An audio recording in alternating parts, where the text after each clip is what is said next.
Right on. Brandy J. Ogden with Where It Begins. Remember, we only play local music here on The Link, which is brought to you by Pacific Points, Cabo Enterprises, ITN, and Jack in the Box. To the KUAM News Link Zoom room we go, where we have the Minority Report with Minority Leader Senator Chris Duenas here. Good morning, Senator. Half a day, Chris and Jason and Joe Sir and The Link and the people of Guam. Glad to be here this morning. I'm assuming you're wearing, right, Senator?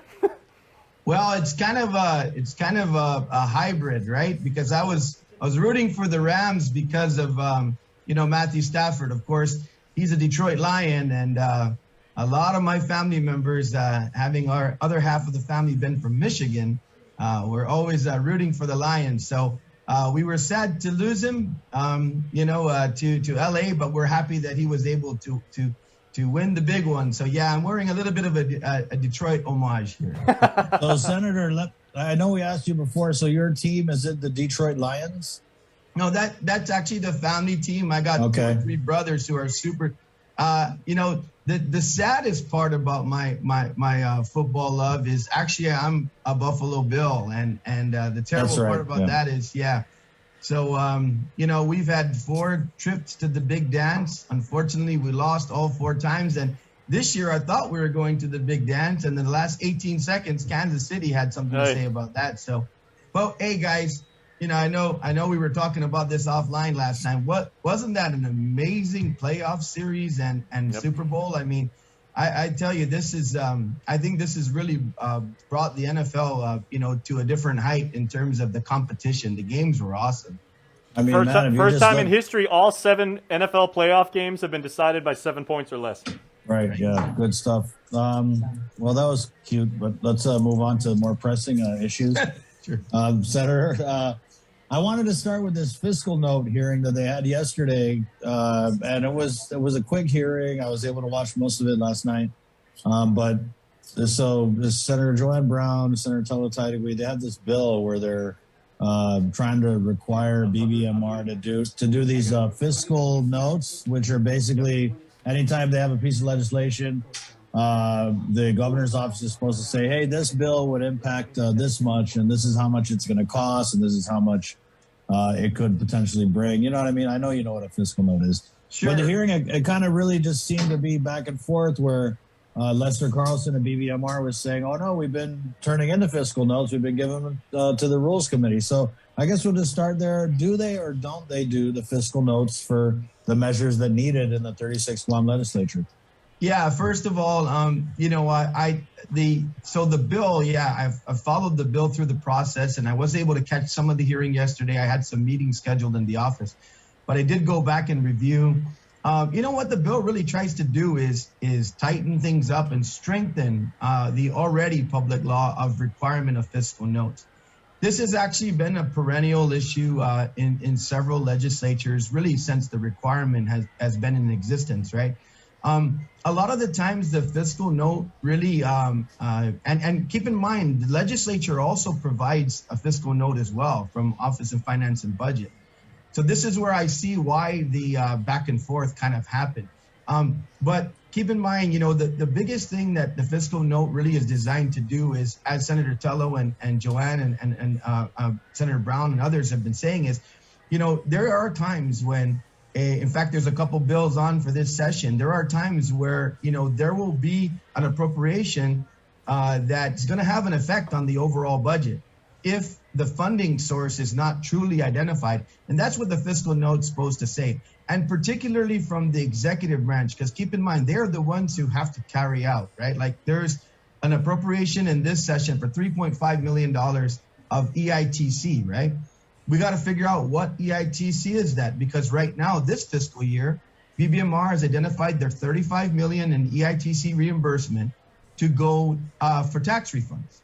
So unless we're talking about the reconciliation for fiscal year 2021, we need to say what that fiscal note says, because that will have an overall impact on the general fund and on tax refunds. So I see where Senator Tello and Joanne are going, Senator Brown are going. And I see where also, though, there's this push and pull, because what Lester was saying was, First of all, we can show you examples of where we did provide the fiscal note, and for some reason, the Rules Committee didn't upload it and get it into the committee report. And other times also, there is a dual responsibility where even Office of Finance and Budget, for our purposes, is supposed to provide us that information. So I think that, the discussion is really good on this to finally get to the heart of the matter, stick to the true principles of what the fiscal note calls for. But maybe these additional, these additional amendments that are being put in right now might be appropriate. So it's going to be a great bill to debate. Yeah, I thought it was interesting because you're right. It was almost like he said, she said, where Lester Carlson was able to say, hey, we provided fiscal notes for this, but it never got posted. And then conversely, Senator Titagui in the bill was able to provide examples of, significant measures where no fiscal note was provided by the administration. But I want to go back to this Rules Committee thing. So I know that Vice Speaker Tina Munoz-Barnes chairs the Rules Committee, and she's been on this extended leave of absence that we reported on that apparently everyone's okay with. But was that kind of the issue, Senator? Was it that with the Vice Speaker being gone, maybe the responsibilities weren't doled out by the Democrats as far as like who has to post what while she's absent? Well, of course, the head of any office is the senator, right? Whether it's the senator's office and a minority office with no committee responsibilities, or whether it's the voluminous operation of Rules Committee. And Rules Committee's got a lot of work to do. And they really, let's just break it down, right? They're the most powerful committee in the legislature. Nothing moves without rules, making it move. So the thing is that we do have an acting and so I think Senator Shelton, can basically answer for what happens or doesn't happen in rules at this point, because she is the acting at this point. But really, the committee, if you look at the work, the work is done at the level of the staff, right? And so that really is, a duty and a responsibility really for leadership that steps in to say, to make sure the staff is doing what's supposed to be done.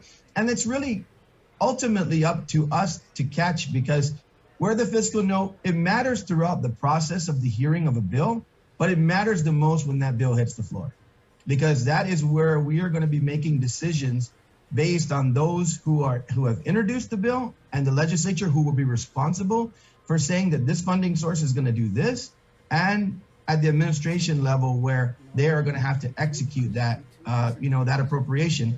And, say, for example, the one I'm talking about, the 3.5 million proposal here, I'm sure the mayor of Umatec, if this bill passes, and the anticipation of the reconstruction of the Simon Sanchez to be a museum and all the other attractions that were designed for Umatec, I guarantee you, he's going to be pretty angry if this bill passes and the fiscal note, didn't demonstrate that the funding source was actually there. And he's anticipating this for his residents and to beef up his village, but yet, as they say sometimes, lo and behold, I'm sorry, the money's not there. The fiscal note wasn't properly done and the funding's not available. So that's where it's really key. And so at the staff level is where most of the magic happens in the legislature, but it is the leadership that has to make sure the staff is on the task.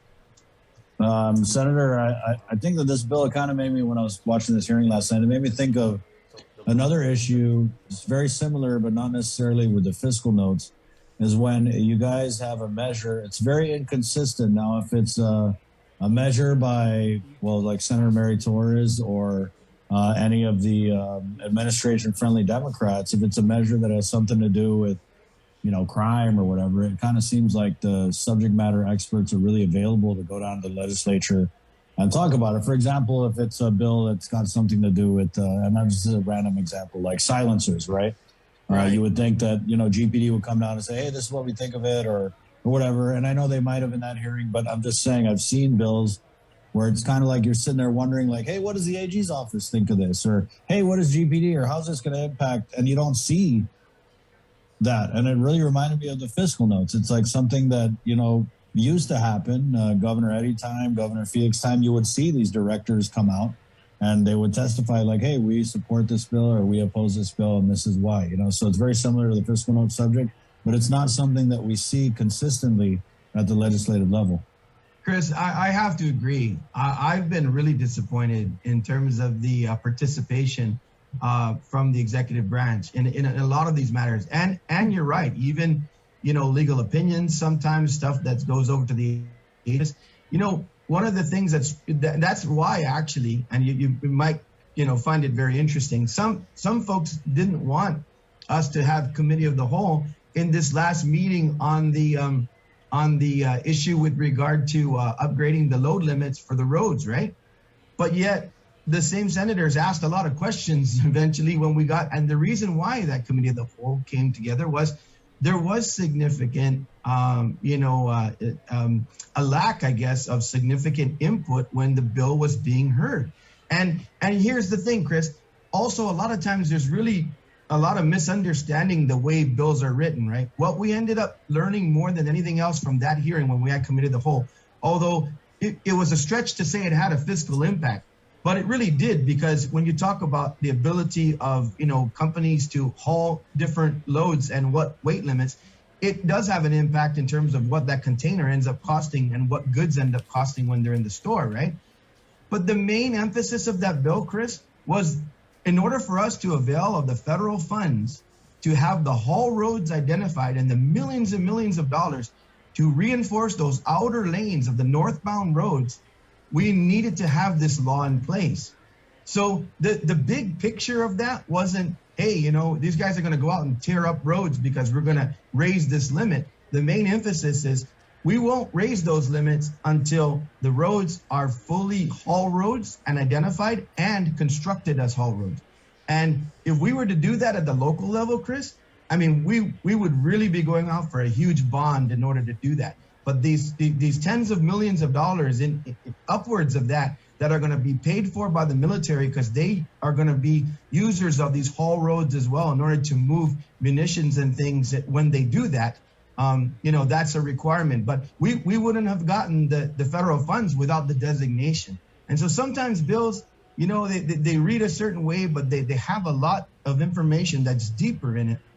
So you're right. It's so important for participation from all levels, particularly the executive branch level, to communicate with the public during those public hearings saying we either agree or disagree. Because let's also face it, Chris, a lot of these bills are brought forward because they're requested. They're requested either by the business sector saying, hey, these are prohibitive laws that are doing this to us, this will make one better. Or the agencies themselves go to their favorite senator and say, right. Hey, we need this done. Most of the time they don't come to me because probably my bills won't get signed into law, but I help a lot with other senators, and I make sure I make good amendments to get things done. But all kidding aside, actually probably that's not kidding, but that's the process, right? And so but you're absolutely right, Chris. Participation is so important, and the criticism in terms of when a bill hits the floor that there hasn't been enough input is well taken. There's another bill that I'm a co-sponsor of. Thankful to the sponsor that we're going to be raising the threshold in terms of tax benefit for small businesses from $250,000 to $500,000. There's some debate, that BBMR before has said, well, this is going to cost about 6 to 10 million in terms of tax revenue. A lot of us argue that these small businesses take all that money and put it back into the tax stream. In fact, we might even get an increase in economic activity because they have more disposable income to pay their people, to upgrade their businesses. $500,000 business is a small business. Chances are every dime goes out the door, as they try to become a larger business. So, that's going to be debated in terms of, hey, was there enough participation by rather than tax by others to say, what is the overall fiscal impact? Economists and things of that nature, right? Now, like I said, fundamentally, many of us believe that the more money circulating in the economy is good, but I bet you that will be a question when this bill is being debated. So you're absolutely right and on point. Thank you, Senator. Those are just the issues I wanted to cover with you. The minority report. What's the report from the minority leader? We got a few minutes. What's on your radar this morning, Senator? So I know a lot of us, Chris, are talking about, what this is going to be, I think, a very exciting year. I think that the people of Guam are going to have choices when it comes to all levels of election, from the executive branch to the legislative branch. I know there are people running for the CCU, even education board. And I think all races are going to be hotly contested. One of the things we're talking about amongst ourselves in the minority is it really is going to be the budget process that's going to be where we think the rubber is going to hit the road. And, many of us are talking about possibly looking at this budget as a budget that would be maybe status quo plus, meaning come to us and show us why and where on the key priorities we should be, expending monies. Also, we see that there is a lot of pay raises by executive order. I don't think that's the way to run the government, Chris, because there's two things that are happening. One is the legislature, future legislatures, regardless of who the next governor is going to be and who the next legislatures are going to be holding the bag for those commitments, right? And the second is that many government employees are calling our offices now and saying, hey, why is this again being done on an ad hoc basis? First of all, should this be done during an election year? And second, should it be being done in a way that's not the way it's supposed to be done, which is a comprehensive study? And so if we're true to ourselves, right, Chris, and we take the budget process seriously, then we have to, really look at the executive orders that the governor is issuing and saying, is this in line with the budget request? Also, I think one of the main things we're going to be asking as the agencies come forward, and hopefully our chairman will convene the Special Economic Service meeting soon so we can get an economic picture from all the players in terms of preparing for this budget. But one of the things I think we're going to be looking at very seriously is, and they'll be under oath, there's all this back and forth on don't use ARP to, supplement government operations. And then, we're paying pay raises and we subsidize public health with ARP. Very confusing message. And so I think we've got to be very clear when we're asking questions of the directors as they come before us in this fiscal year budget is, what have you used? What is committed to you under ARP for your operational funds? And how is that sustainable going forward? And so I think without continuing to get the plan, we should get the plan through the budget. And so that's what a lot of us are talking about. I think Senator Brown has been very clear, and she's been the most vocal in saying that, this is a false economy, regardless of how many reports we get of hey, we're tracking 50, 60, 45, whatever million ahead.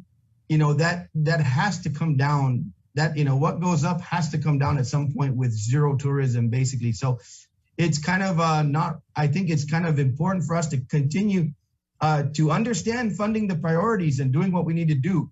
But it's one Guam, right? It's the private sector also, it's taxes, it's how we're managing these resources. So I think the minority really has been very strong, vocal, and outspoken when it comes to constraining costs, making sure government can be as efficient as possible and returning as much of that money to the private sector so we can keep our businesses alive.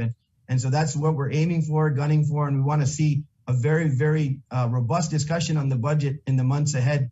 And we also believe that many platforms from teams that are forming to run for various offices will be putting that message out as well, very loud and very clear. Oh, very cryptic, Senator, but I'll get to that in just a second.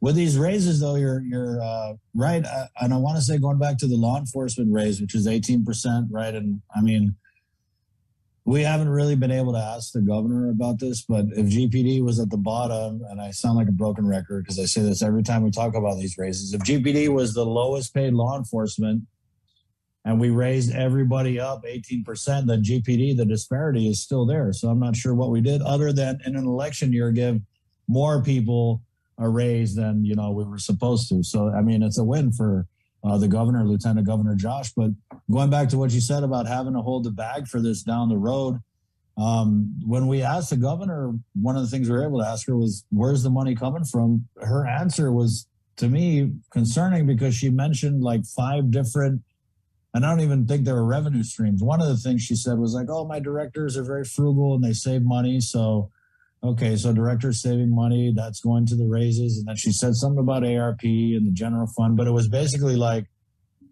we're getting it from here, we're getting it from there, and Josh left $5 in the couch, so we're going to use that. You know what I mean? It was just like, how does this fly in a government? How is that answer acceptable that you're going to pull all this money from all these different places and then come to find out that, oh, that's not even the end of it. Now we're going to give the teachers a raise too. And so you're right. I mean, it's. Yeah. And you know what, Chris, going back to what I was saying earlier, I mean, I'm getting text messages and emails from individuals who have been promised almost a decade ago under this program. I forget what the acronym is actually for. I can get it to you later, but BRIP. It was a funding to teachers for retention when there was all this exodus going out to go and Senator Nelson and myself actually proffered an amendment in this budget to make sure that set aside was there to pay those teachers who weren't paid over those years. And the union has fought for this, the GFT and otherwise. So here we are, we're talking about teacher raises, and there's hundreds of teachers who never even received their bonus pay to stay with GDOE over the years and not go work for Dodea, and it was still so much smaller than what they could have gotten had they gone over to Dodea, but they were committed, right? And here they are, they're not even getting paid what they were entitled to, and then we're talking about raises. So that's exactly why, when we just pull this out of the air and decide to do these things, on the basis of just the executive order or saying we're going to do this, and this goes back to, it's kind of interesting because what Lester was kind of scolding us on yesterday was, hey, work with us. This is a dual responsibility when it comes down to fiscal notes. You got a job, we got a job. You're introducing legislation that if we both did our job, everything would be okay. So now we're saying the same thing. Hey, we're over here and our primary responsibility is the control of the purse and to pass a balanced budget and something that's sustainable based on our tax base. Work with us. Don't do pay raises by executive order where you have not talked to the fiscal team at the legislature saying, how sustainable is it? What is the funding source? And what is the impact across the board? So I know Senator, when is the time for that conversation? Because, I mean, it's all over the news. We've been talking about it. This was done in the beginning of the year. What process does the legislature have? What process gives you guys the ability to answer all these questions that you're asking? Is this something that we wait until the budget hearings down the road a few months? Or is this something that, I don't even know who our real public safety chair is. It's rather unfortunate that we've got this public safety chair by committee deal. So I don't know if it would be Senator Pito, if he's all right, not conflicted to look at this raise issue, or would it be Senator Frank Blas Jr.? So yeah, when do we have this conversation about where the hell is this money coming from?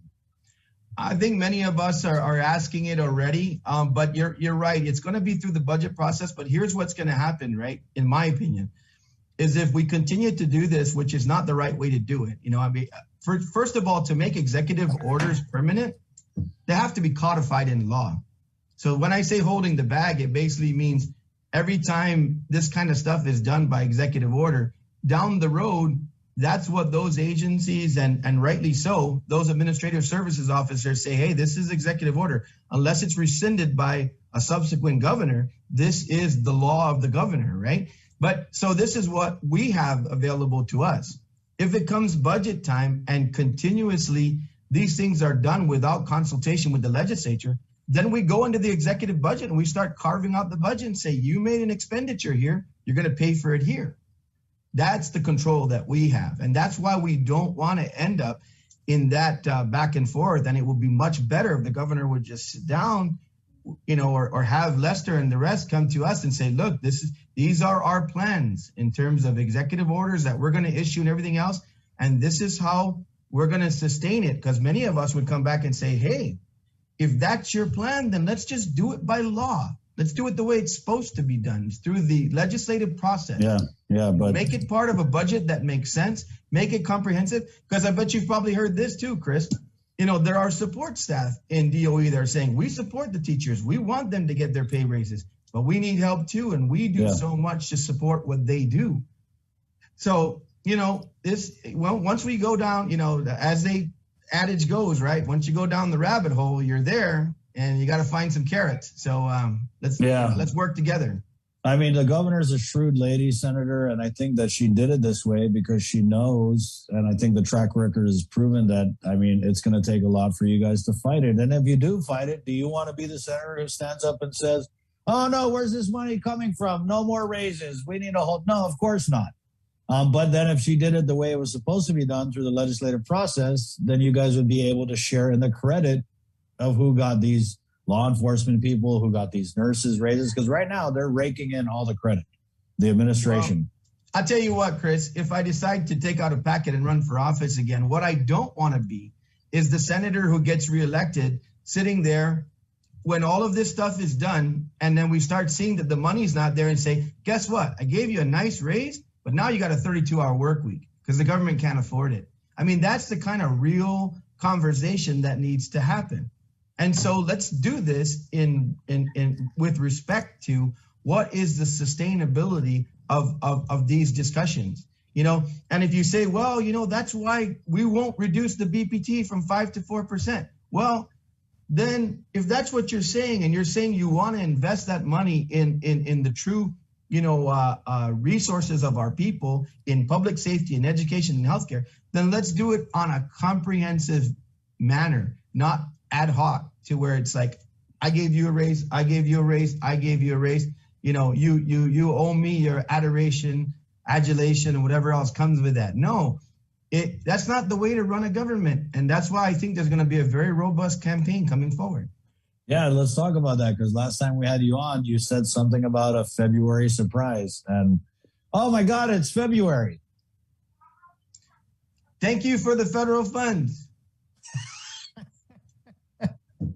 Come on, Chris. I know you watch the Super Bowl. Yeah, I watch it. You mean the Mike Nicholas show? I was 1 commercial, 2 commercial, 3 commercial. So you guys are putting all your eggs in the Congressman Mike Nicholas is going to run for governor. Let me get this strategy. He's going to run for governor. And if he doesn't make it past the primary, then all of the people who support Congressman Nicholas will go over and vote for the Republican. It's like out of the old Carl Gutierrez playbook. Is that the plan? I've been working now very closely with Juan Carlos Benitez, all of the executive committee, Governor Calvo, many very, very capable individuals. We've had new people join the committee from the private sector saying they're really excited about the Republican ticket. Our goal is to put out a message and see if the people want to follow the message. The main thing coming out of the Republican Party, and you're going to see this as the campaign mounts, we are not going to run a campaign of saying, vote for us because we're not them. We're going to run a campaign that says, vote for us because these are our ideas. We're going to come out with a very solid platform, a platform that discusses the whole of Guam. I believe it's going to be a conservative platform, but a platform that shows why these values work and why they lift all boats and not particularly just a certain interests. And so I think that that's what you're going to see, and then the people will have a choice. That's what it's going to come down to. Is if you're disenfranchised now in terms of how you feel the government is operating, here's our ideas. If you happen to be on a team that ran and they're not successful, we have a big tent. We have a place for you. If you think our ideas are better, if you think that the prospects of a better Guam lie with our potential leadership, then we ask you to join us. And that's how we're going to present ourselves. What about former Governor Felix Camacho? There was some buzz about him. Have you heard anything?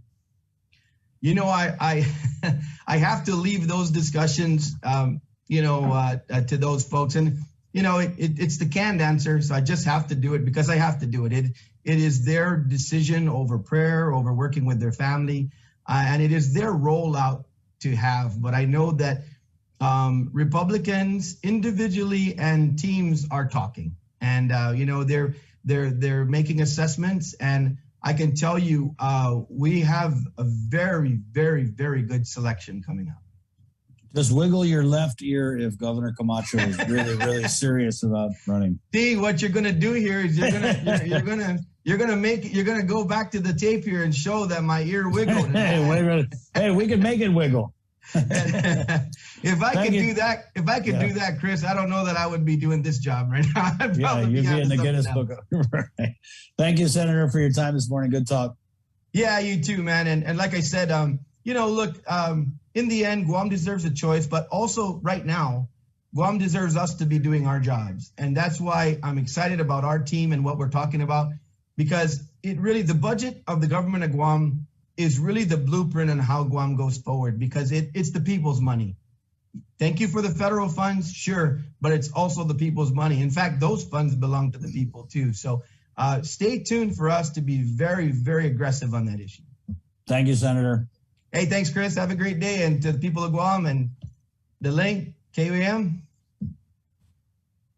There you go, Senator Chris Duenas with the Minority Report. Juicy stuff. Juicy stuff. What's going to happen? I don't know. It's exciting, though. It's definitely exciting. In case you missed it, Senator Duenas, when he had alluded to the Super Bowl and the commercial, thank you for the federal funds. This was a commercial. It actually played before the Super Bowl, but it was a commercial from the office of Congressman San Nicolas. And it was basically, they had a bunch of footage of Jeff's Pirates Cove, and then Jeff Pleadwell had come on and said, I can count on my government, the federal government.